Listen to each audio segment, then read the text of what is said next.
Welcome, I'm Dr. Tom Warren, and you're watching The Plant Doctor. I have big news for you guys. We're starting a cut flower farm. So my friend, John Matthews, has bought this property, and he's brought me on as a consultant to help him figure out what to do with this beautiful piece of land. I called my local extension agent, Dr. Brian Brown. I came out here, I toured it with him, and we've got several ideas, but the first idea that we're going to do is a small cut flower farm. Eventually we'll be open to the public, but I believe this first year it'll be a friends only thing to try to figure out exactly the ins and outs and how we can best make this a profitable endeavor.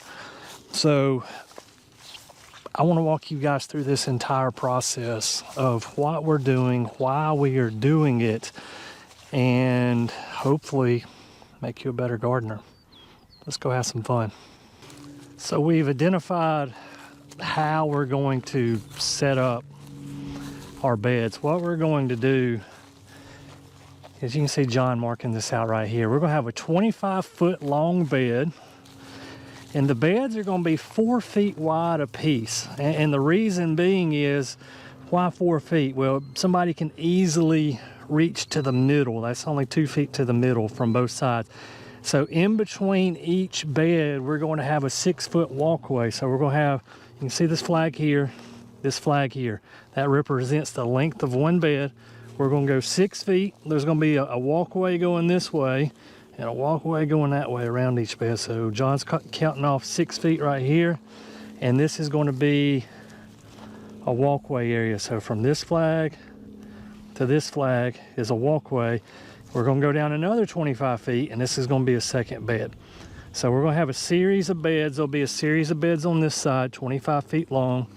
There'll be a walkway here in the middle, a series of beds 25 feet long on this side. And we're going to use this John Deere tractor here to make it happen with the bad boy 4-foot wide tiller on the back. That's going to make life a whole lot easier for us. So let's get these beds laid out and let's hop on this tractor and we'll go from there. So this is our first line for our bed. So John's going to hop on the tractor. We're going to till this bed first. He's going to go from that far flag to this flag, lift up the tiller. This is our 6-foot walkway. This will be bed 2 from that flag to that flag. And then from the edge of there, we're going to go over another 6 feet and repeat the process. So I recently did a video on dividing perennials. I try to leave the link up here at the top. And I told you in that video I wasn't sure what I was doing with those perennials. I had a pretty good idea where they were going. They were going here. I just didn't want to announce it on that video. So these rows here that we have constructed, we're going to have a row of daylilies. We're going to have a row of zebra grasses. We're going to have a row of Shasta daisies. We're going to have a row of black-eyed Susans. I have some seeds that are starting on my back porch. We're going to have some echinacea, I think 2 different cultivars of echinacea. I've got some Russian sage started and some zinnias started as well. And that is going to be our initial crop. I believe we've got 10 beds here that we're going to start with. And so basically all we're doing now that our rows are tilled up, that makes it real easy to dig. We're just taking those daylilies that we dug up about a week ago, we're just dropping them in the ground and we're going to cover them up. And so it's as easy as that. So what I'm going to do, I'm going to go through this entire row planting these daylilies, and when I'm done, I'll shoot some film and show you the finished product. But this, I'm really pleased with how this is turning out so far. All right, so we're well on our way to getting these beds in. The daylilies are in. I've got daylilies to spare. We'll probably cram them in this bed somewhere. Had a wasp land on the back of my head. That's not cool. Over here, John found some irises over beside the house. He's like, hey, let's pull these irises in. So we're gonna have an iris bed. We're also gonna have zebra grass. So zebra grass has a variegated leaf and has pretty plumage in the fall. We're going to have some of those. This bed is not complete. We have some Shasta daisies in here. I have a ton of Shasta daisies at the house. I'm going to dig some more Shasta daisies up. We're going to fill this bed up with Shasta daisies. And the same thing here. These are black-eyed Susans. I brought a handful of them over here. I'm going to go dig some more up, and we'll complete this bed out with black-eyed Susans. But we are well on our way to having an established cut flower garden here. Here again, what we're doing today, this is a trial run. We're only going to have like friends and family come out here. We're learning as we go along. So we've got 10 beds. We'll probably cut a few more beds.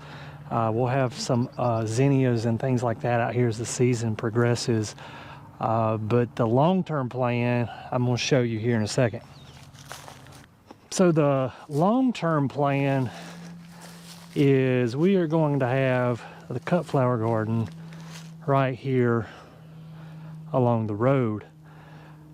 John got this property late winter. It's now March, and there's a couple of obstacles that we needed to tackle before we could officially open anything up to the public. And one of the main things was this right here. So the road's here. We've got to talk to the county about putting in a culvert here and making a place to drive back and forth across the ditch. So we just want to make sure we're doing everything on the up and up. We want this to be a community place where people can come out and enjoy nature, and we don't want to get in bad terms with the county. So we got to talk to them about putting a culvert in here. And then from there, we've already ran soil tests. We'll have a cut flower garden in this general area here. Up here on this hillside, I think the long-term plan is we're going to have a blueberry patch and blackberry patch here. So that ground is very good for blueberries. It has a very low pH value, so we're probably going to put blueberries in there, and we might as well put in some blackberries while we have blueberries. So we'll have a U-pick area for your veg or fruits here.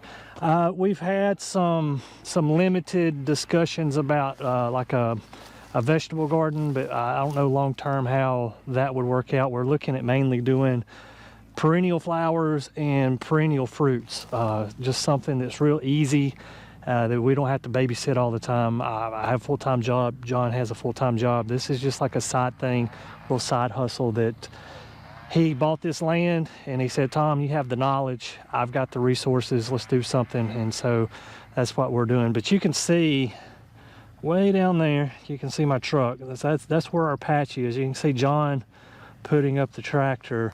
So he has a temporary mobile home. He's going to build a permanent house there. And so he didn't want just people he didn't know pulling in and out of his driveway and going down to the flower patch back and forth. So this year, this is experimental, friends and family, just people we know, because here again, they will be close to his space. And then hopefully starting in the spring of 24, we're going to be here and it will be open to the public. So we want to take you on this journey with us. We're excited about it. Hopefully it makes for a good YouTube story. We're going to find out. As always, thank you for watching The Plant Doctor. And until next time, happy gardening.